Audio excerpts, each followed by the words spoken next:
மறுபடியும் பிறந்தவர்கள் தேவ வார்த்தையின் மேல் வாஞ்சையுடையவர்களாய் இருப்பார்கள், அல்லாவிட்டால் பசியுடையவர்களாய் இருப்பார்கள்.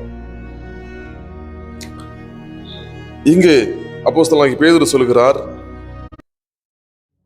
புதிதாய் பிறந்த குழந்தைகளை போல.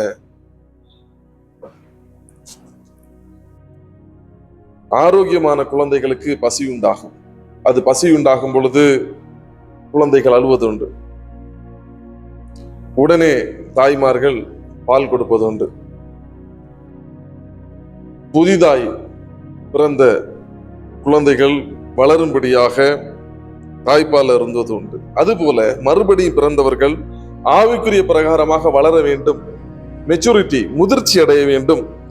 அவர்கள் முதிர்ச்சி அடைய வேண்டும் என்று சொன்னால் என்ன செய்ய வேண்டும்? திருவசனமாகிய களங்கமில்லாத ஞானபாலின் மேல் வாஞ்சியா இருக்க வேண்டும். தேவனுடைய வார்த்தை ஒரு மனுஷனுடைய வாழ்க்கையிலே வளர்ச்சியை கொண்டு வருகிறது, முதிர்ச்சியை கொண்டு வருகிறது. ஒருவேளை உங்க வாழ்க்கையிலே வசனத்தின் மேல் வாஞ்சை இல்லாமல் இருக்கிறதா? அதற்கு காரணம் என்னவென்று சொன்னால், நாம் ஆண்டவரை விட்டு தூரமாக வாழ்ந்து கொண்டிருக்கிறோம்.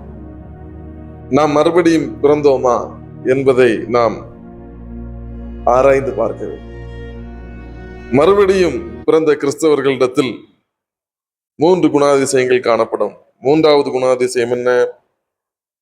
அவர்கள் தேவனுடைய வார்த்தையின் மேல் வாஞ்சையாயிருப்பார்கள், பசியாயிருப்பார்கள்.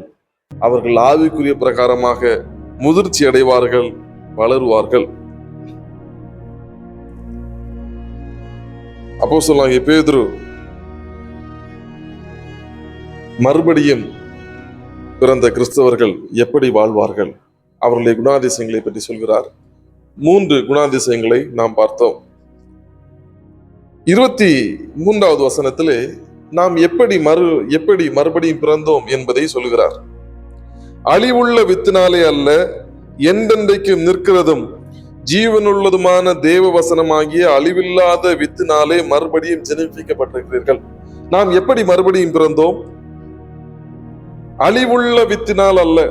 அழிவுள்ள வித்து என்று சொல்லும் பொழுது நம்முடைய மாம்சீக பிறப்பு, நம்முடைய முதல் பிறப்பு, நாம் பெற்றோருக்கு பிள்ளைகளாய் பிறந்தது. இங்கே மறுபடியும் பிறப்பது என்று சொல்லப்படுவது